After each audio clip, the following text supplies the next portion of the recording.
Año 1190 a.C. En la majestuosa ciudad comercial de Ugarit, en la actual costa de Siria, el rey Hammurapi está a punto de morir. Fuera de los muros de su palacio, el cielo está negro por el humo. Su ciudad, una de las joyas más ricas del Mediterráneo, está siendo devorada por las llamas y los gritos de sus ciudadanos resuenan en las calles. Hammurapi, temblando, dicta una última y desesperada carta a su escriba. Es un mensaje de auxilio dirigido al rey de Chipre. La tablilla de arcilla que el escriba está grabando a toda prisa dice textualmente: «Padre mío, los barcos del enemigo han llegado. Han prendido fuego a mis ciudades y han hecho cosas horribles en mi tierra. ¿No sabes que todas mis tropas y mis carros de guerra están lejos? La ciudad está a su merced. Que mi padre lo sepa.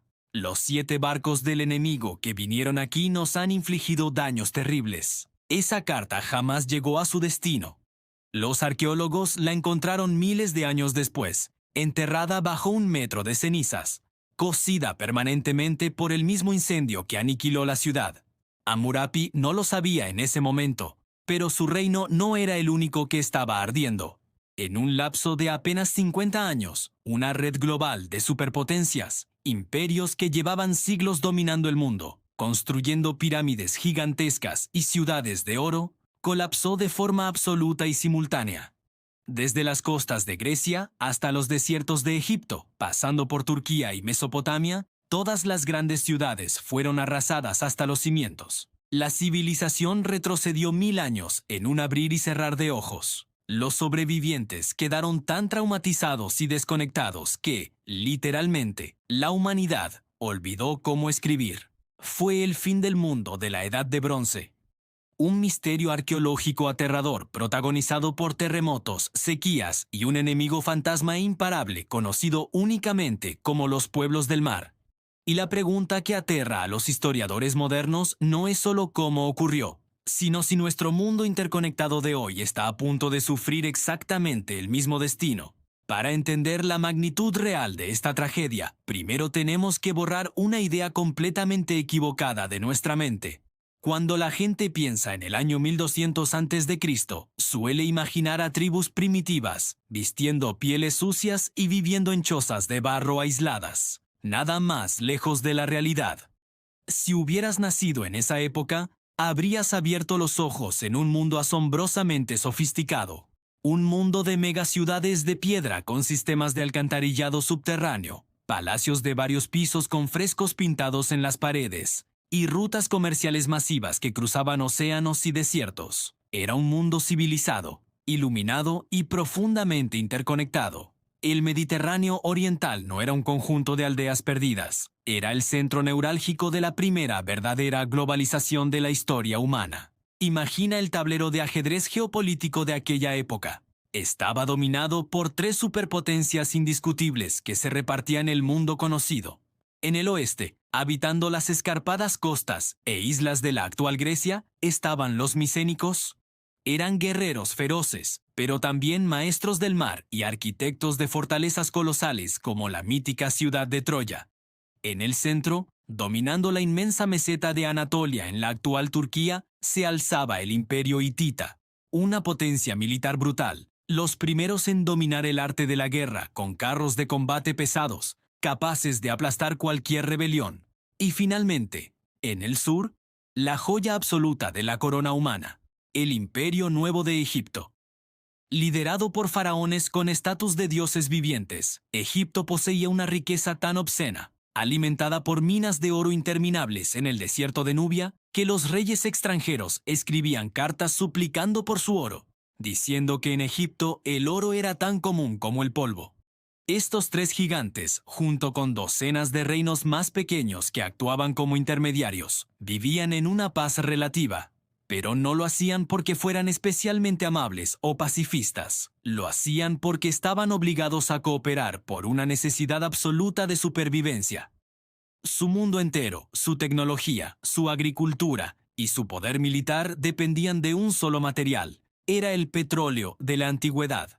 Hablamos, por supuesto, del bronce. El bronce era el material milagroso que daba nombre a toda su era. Con él se forjaban las espadas que ganaban imperios, las armaduras que protegían a los reyes, y lo más importante, las herramientas agrícolas que permitían cosechar suficiente trigo para alimentar a millones de ciudadanos en las megaciudades. Sin bronce, los ejércitos quedaban indefensos y la población se moría de hambre en cuestión de meses.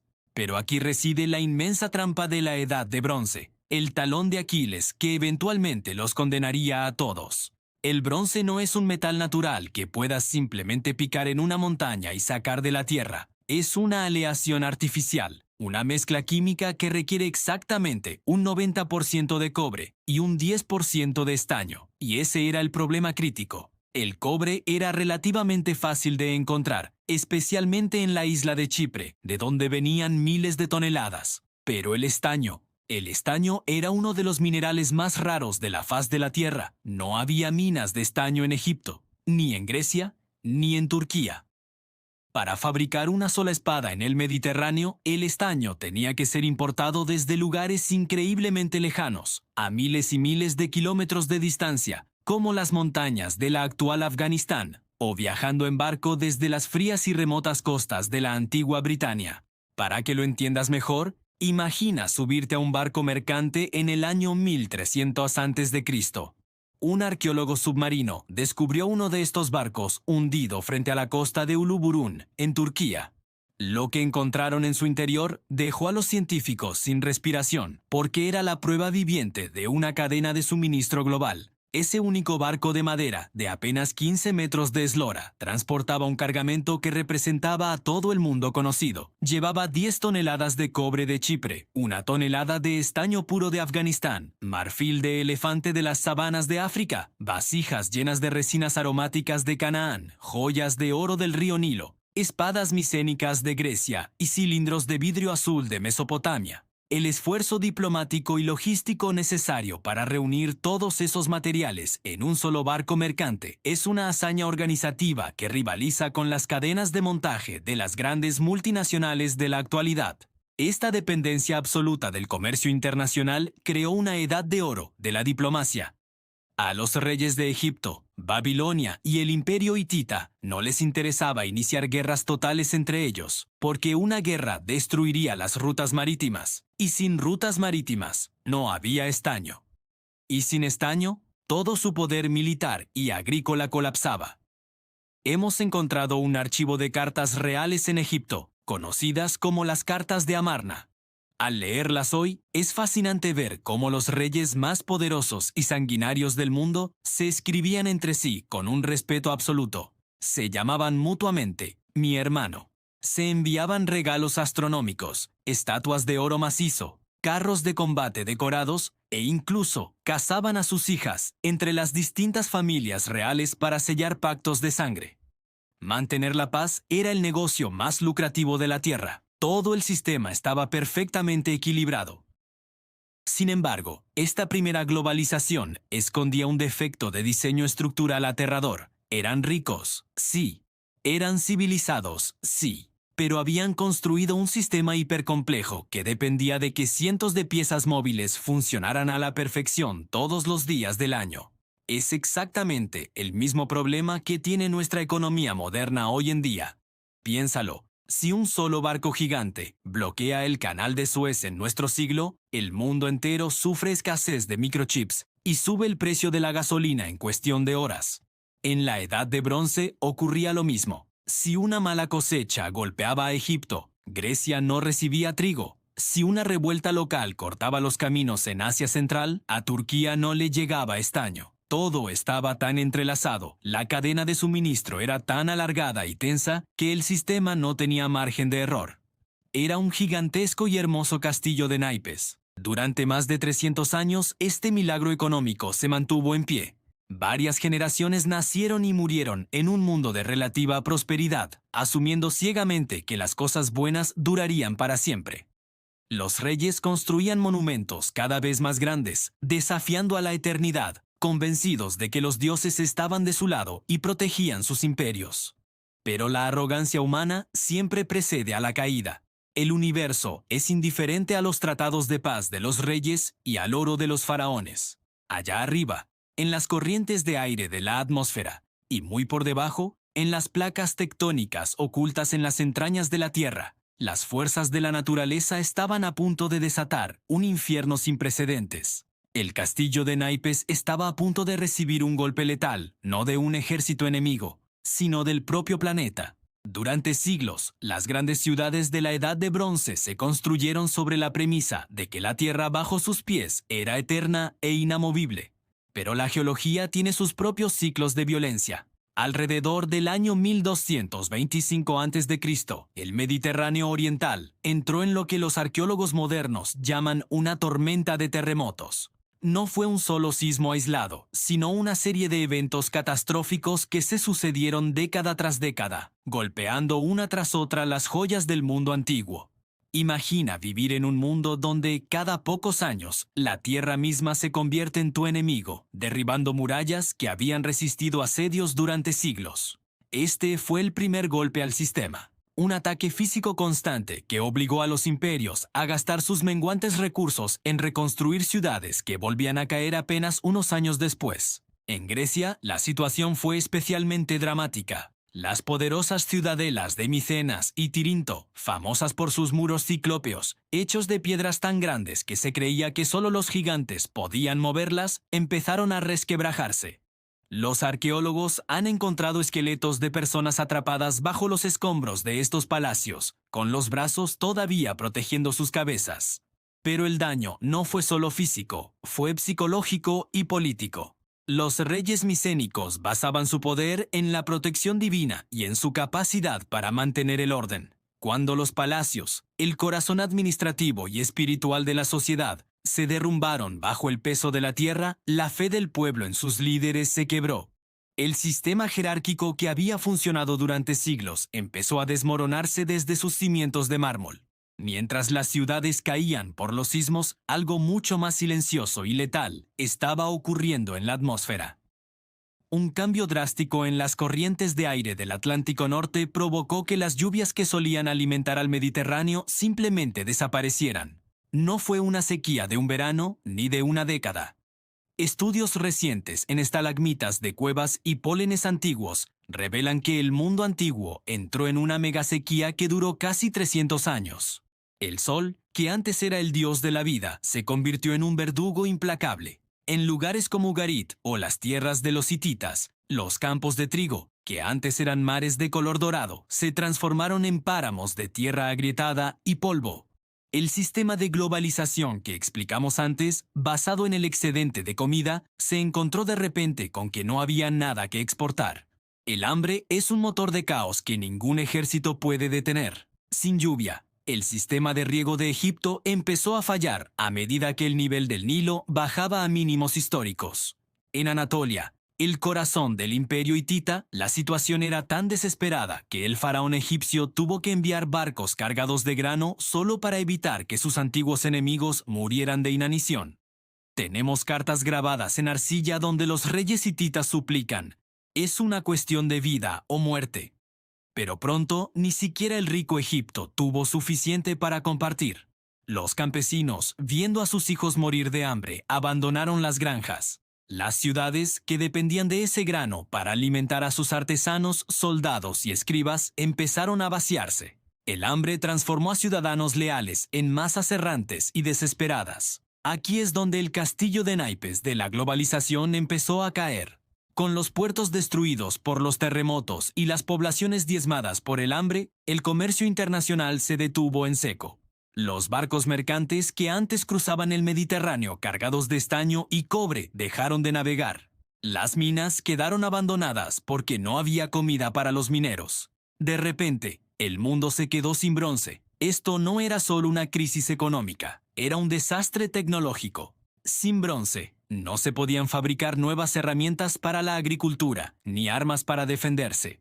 El mundo antiguo estaba involucionando. Los imperios, antes hiperconectados, quedaron aislados en la oscuridad, rodeados de enemigos y sin los materiales básicos que sostenían su civilización. La red se había roto.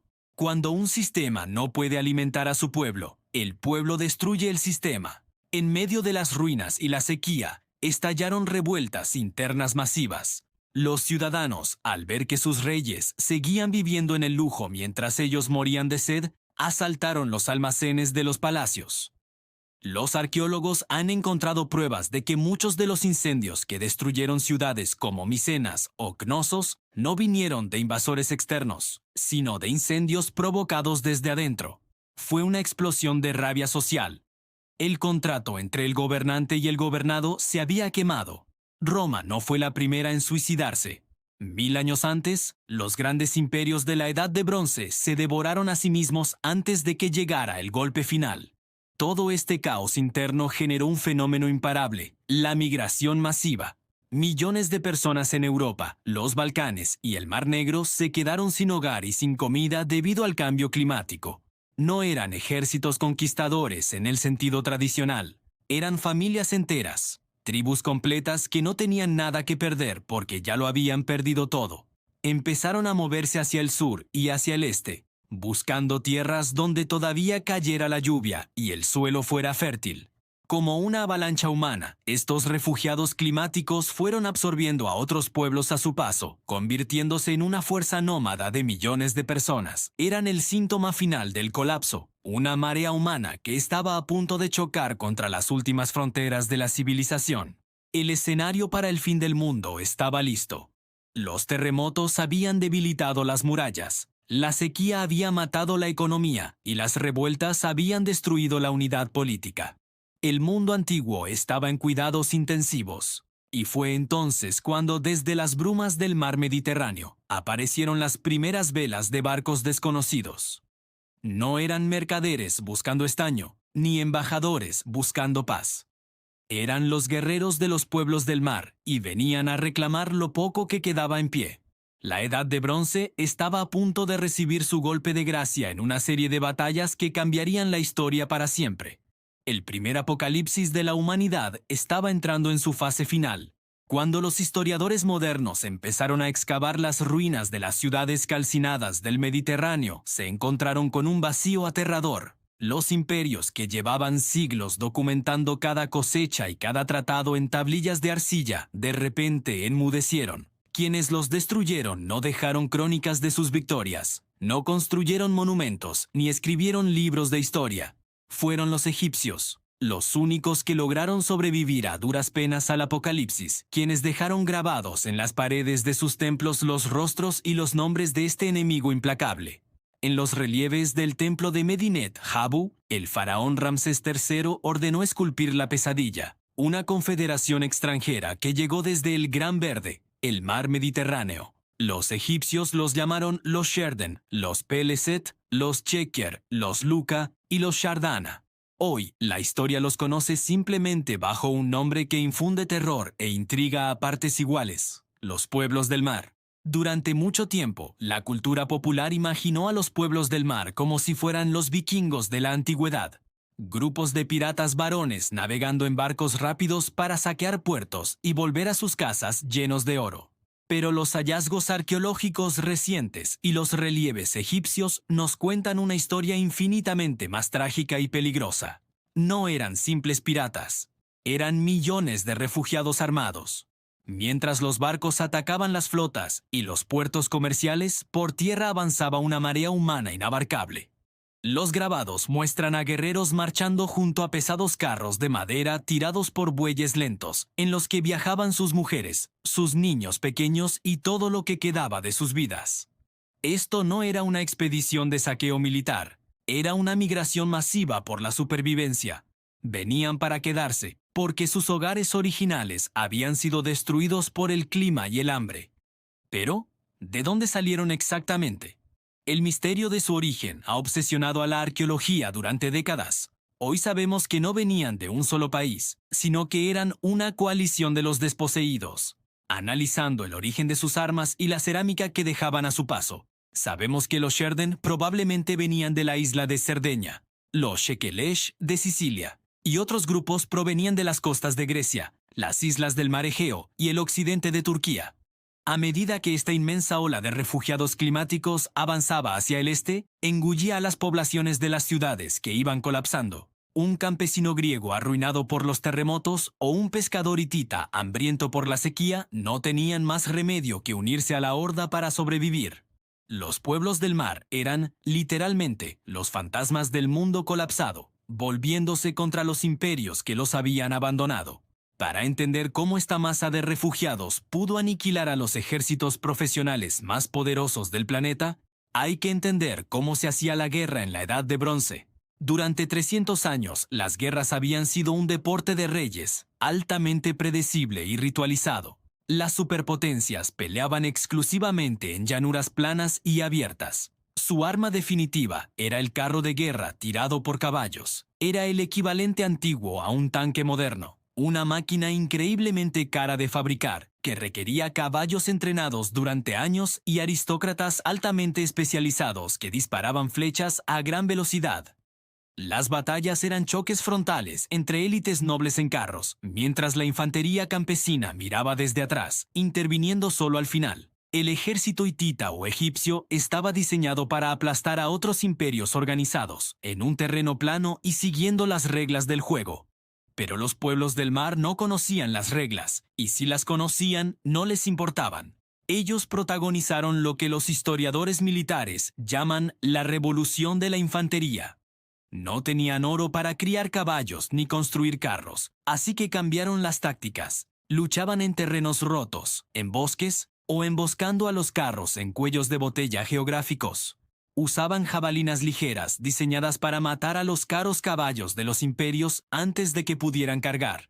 Y cuando el carro de guerra caía, una nube de guerreros de infantería se abalanzaba sobre los nobles aristócratas, destrozándolos cuerpo a cuerpo con unas armas aterradoras. Espadas largas de bronce, rectas y mortales, diseñadas no para apuñalar, sino para cortar extremidades enteras de un solo tajo. Era una guerra asimétrica. La brutalidad del número y la desesperación contra el orden y el lujo. Y la desesperación ganó. El avance de la coalición fue rápido, sangriento y absoluto. Las grandiosas ciudades-estado de la Grecia micénica, ya debilitadas por los terremotos, fueron barridas. Los palacios de Pilos y Tebas fueron incendiados con una furia tal que el calor coció las tablillas de arcilla de sus archivos para siempre. Luego, la horda cruzó el mar hacia la inmensa península de Anatolia, el corazón del invencible imperio hitita. El rey hitita Suppiluliuma II, desesperado, envió toda su flota al mar para intentar detenerlos, dejando su capital, Hattusa, indefensa. Fue un error fatal. Los hititas, que habían aterrorizado al mundo durante siglos con sus ejércitos regulares, fueron borrados del mapa geográfico. Su capital, una metrópolis colosal rodeada de montañas, fue quemada hasta los cimientos y abandonada. Un imperio que había durado medio milenio desapareció de la faz de la tierra en menos de 5 años. Con los hititas y los griegos aniquilados, los pueblos del mar tomaron el control total del Mediterráneo oriental. Su siguiente objetivo fue estratégico: la isla de Chipre, conocida en la antigüedad como Al-Ashia. Como vimos en el primer capítulo, Chipre era la mina de cobre del mundo entero. Al conquistar la isla y quemar sus puertos comerciales, los invasores cortaron la yugular del comercio internacional. De repente, nadie en el mundo podía fabricar bronce nuevo. Los ejércitos que intentaban defenderse se encontraron sin capacidad de reemplazar sus espadas o flechas rotas. La red de la globalización, que había sostenido la paz y la riqueza durante siglos, fue desconectada violentamente. Ciudades mercantiles riquísimas como Ugarit cayeron bajo el fuego, dejando estratos de ceniza de hasta 2 metros de espesor que los arqueólogos siguen excavando hoy en día. El mar se había convertido en un muro de muerte. Para el año 1177 a.C., el mapa del mundo conocido era un cementerio de cenizas. Los imperios habían caído, los reyes estaban muertos y las grandes rutas comerciales no eran más que un recuerdo enterrado bajo los escombros. La gigantesca marea de los pueblos del mar, compuesta ahora por millones de refugiados endurecidos por años de matanzas y supervivencia, había devorado todo a su paso. Pero la horda seguía teniendo hambre. Les faltaba un último premio. Al sur de las ruinas humeantes, al otro lado de los desiertos del Sinaí, quedaba en pie la última de las 3 grandes superpotencias. el único lugar del mundo que todavía tenía comida en sus silos y oro en sus templos. La horda giró sus carros, orientó las proas de sus barcos y fijó su mirada inyectada en sangre en la joya absoluta del mundo antiguo, el Imperio de Egipto. El año es 1177 a.C.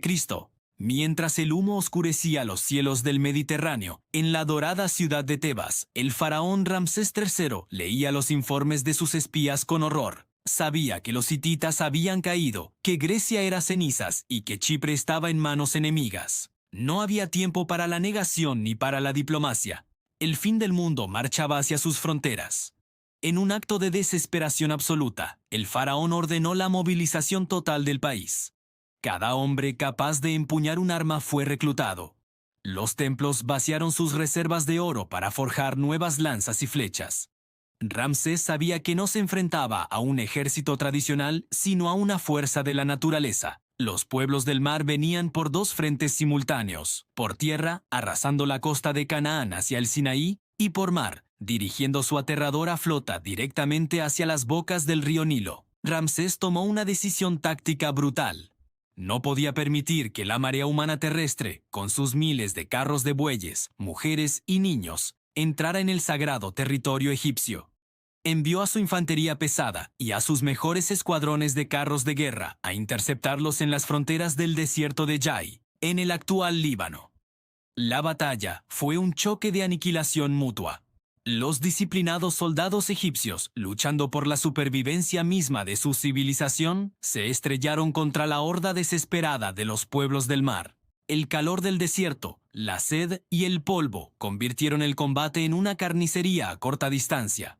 Aunque sufrieron pérdidas horribles, la maquinaria militar egipcia logró lo imposible. Detuvieron el avance terrestre de los invasores, masacrando a gran parte de la horda y cortando su línea de suministro por tierra.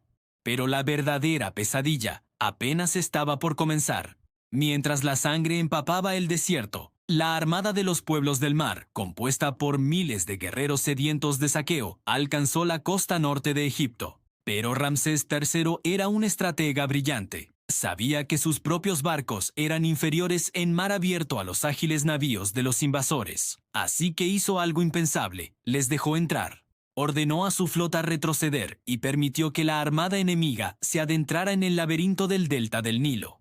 El delta no es un río ancho y claro, es una inmensa red de canales estrechos, aguas traicioneras, bancos de arena ocultos y densos muros de juncos de papiro que alcanzan los 3 metros de altura.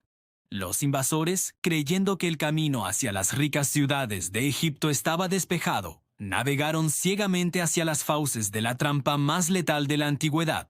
A medida que los barcos de los pueblos del mar se adentraban en los canales estrechos, la corriente se volvía lenta y la maniobrabilidad era imposible. Los invasores miraban hacia los densos muros de papiro que flanqueaban el río, rodeados por un silencio antinatural.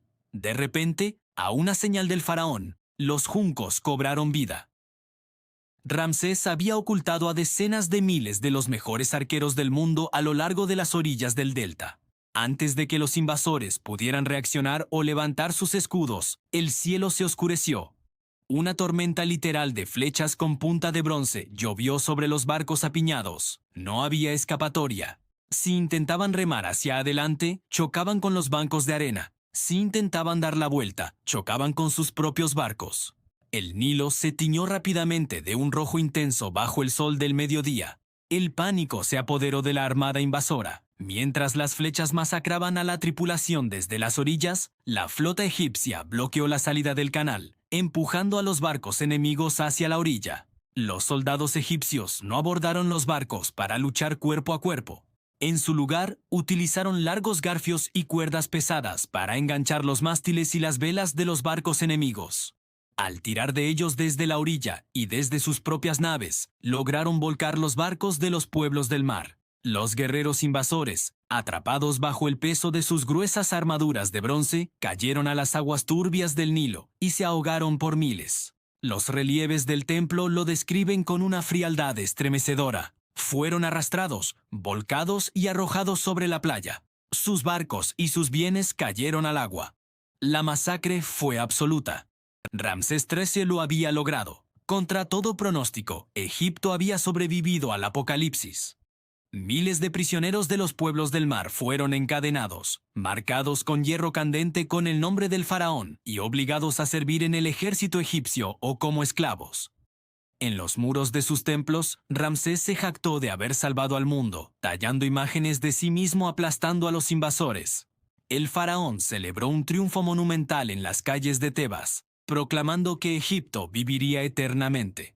Pero la realidad, oculta tras el oro y las fanfarrias, era de una tristeza profunda. El faraón había ganado la batalla, sí, pero había perdido la guerra por el futuro. El mundo globalizado, el sistema de comercio que había hecho a Egipto absurdamente rico, había sido incinerado. Ya no quedaba nadie con quien comerciar. Egipto sobrevivió físicamente, pero quedó herido de muerte.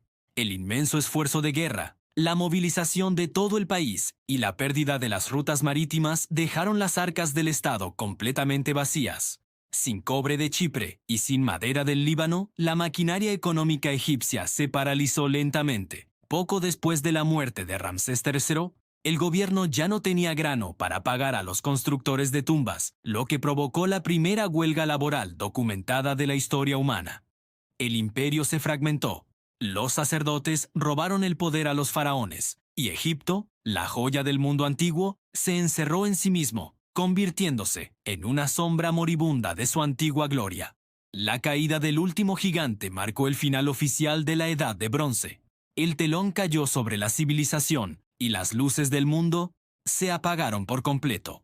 Tras la caída de Egipto y la aniquilación de las grandes potencias, el mundo mediterráneo experimentó un fenómeno tan aterrador que hoy nos cuesta incluso concebirlo: el silencio absoluto. No fue solo una caída económica o militar, fue una amnesia global. Los palacios que albergaban las bibliotecas de arcilla fueron quemados. Los escribas, los matemáticos, los astrónomos y los ingenieros fueron asesinados o murieron de hambre. En cuestión de una sola generación, la humanidad sufrió una regresión intelectual sin precedentes.